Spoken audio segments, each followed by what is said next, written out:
In this video, I'll explain what reverse curse technique is, examples of it, as well as some characters that I think would have the highest potential to become extremely strong if they had access to it. If you have a good grasp on reverse curse technique and curse technique reversal, then you can skip ahead to the next segment in the video, but if not, I'll explain. This topic is honestly pretty confusing, so I'll try my best to explain as well as I can. I want to clarify one thing though. Reverse curse technique and curse technique reversal are two different things, despite sounding like they do the same thing. For the sake of clarity and brevity, I'll refer to reverse curse technique as RCT. So what is RCT? First, we'll need to look at cursed energy as a whole. Cursed energy stems from things like emotions, things like stress and fear. Because of this, regular cursed energy isn't able to heal people, but rather its main use is to output it through a technique to harm someone. Think of it this way. Normal cursed energy is a destructive force because it's born of negative emotions. So it makes sense why you can't regenerate or heal yourself, because that's something associated with constructive energy. So to sum that up, cursed energy is born of negative emotions and is destructive energy that is used for offensive purposes. The purpose of reverse curse technique is to turn cursed energy into positive cursed energy. The process for this involves math, albeit relatively basic math. If you multiply two negative numbers, you get a positive one.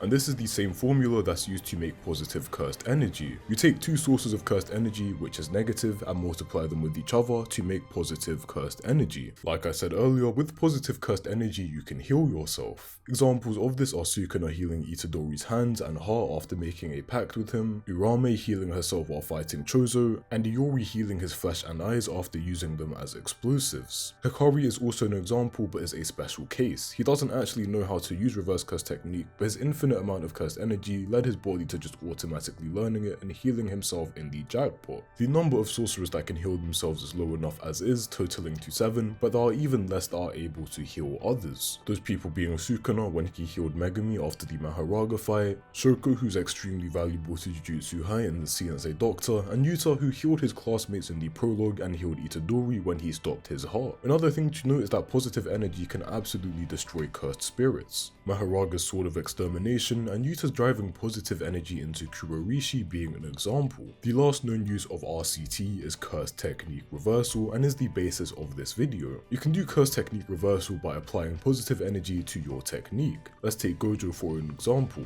Gojo's blue generates large fields of attraction and can be summed up to a strong attracting force. By applying technique reversal, his blue turned into red, and instead of being a strong attracting force, it turns into a strong repulsive force. So whatever you apply curse technique reversal to gets reversed. Blue turns into red and attraction turns into repulsion. With all of that said, now I'll talk about the characters that I think would be extremely strong if they had the ability to perform this. I'll start the list off with the character that is acclaimed to be second to Gojo in unusual abilities, and his cursed energy is stated to be equal and have a more ominous feeling than Gojo's. Yuta isn't an exceptionally strong character as is. His cursed energy output is extremely high, he showed immense durability in the freeway fight in the Sendai colony, he has a domain expansion, and this is all without Rika. Yu's trademark technique is his ability to copy the cursed techniques that he sees. He copied Toge's hereditary technique, and the fact that he was able to pretty much instantly copy the techniques of Uru and Drew while fighting them shows that there isn't a condition where he needs to wait a long amount of time before using the techniques, and he's also automatically able to grasp how to use the techniques. If Yuta was able to use curse technique reversal, and I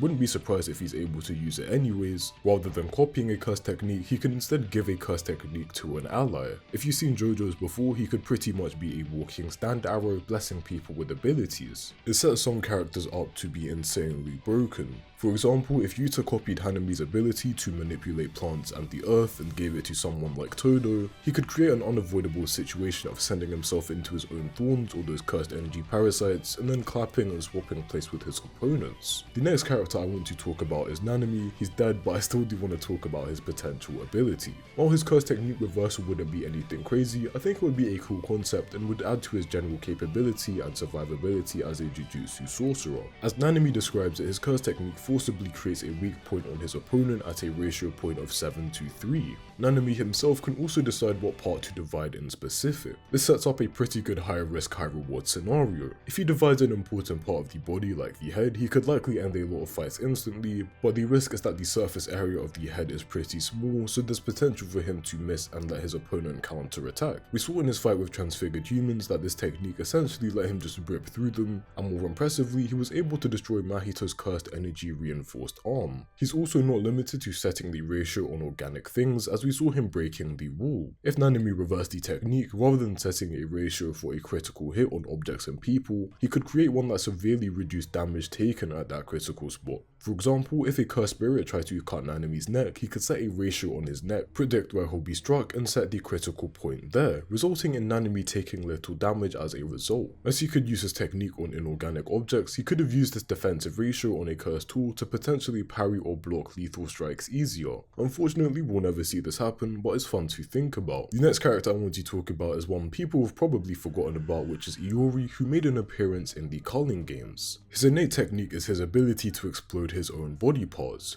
He uses his eyes and teeth as projectiles and then blows them up to attack. He also has access to reverse curse technique to heal himself, so he has no short supply of explosives. Rather than using parts of his body as an explosive, he'd be able to touch inorganic objects, prime them and make them implode instead of his own body parts. If you're familiar with JoJo's, again, this is kind of similar to Killer Queen from part 4. It would allow him to be more versatile and fake out his opponents if he threw inorganic and organic objects to detonate, and will probably be less draining than gouging his teeth and eyes out and then healing them with reverse curse technique. Another pretty forgettable character that I want to talk about is Haruta. His curse technique is called Miracles. When something lucky happens to him that isn't too significant, his technique erases the small event and his memory of it and stores it. You can see his accumulated luck through the black marks on his face. These marks of luck are dispelled when Haruta would receive a fatal blow, as they allow him to survive. If he was still alive and had access to curse technique reversal, I think instead of him storing luck, he could store events that are unlucky or misfortunate, and at his discretion apply misfortune to his opponents. Again, I'm going to refer to JoJo's, but there's a stand called the Wonder of You that constantly creates life-threatening incidents and immense events of misfortune on whoever it deems a threat or a target. As he isn't the strongest sorcerer and this ability still plays into his all luck and fortune motif, I think this would have been pretty cool to see. Someone could be Megumi using a Shikigami out of light, which could possibly give him access to 20 Shikigami instead of 10, being able to slip in and out of light rather than shadow, Nobara being able to heal with a doll, and the list goes on and on. This video isn't usually what I make, but I did really have a lot of fun making it, so let me know if you want to see more of this. Also drop some curse techniques you think would be interesting if they were reversed in the comments. That's all from me, and as always, thank you for watching.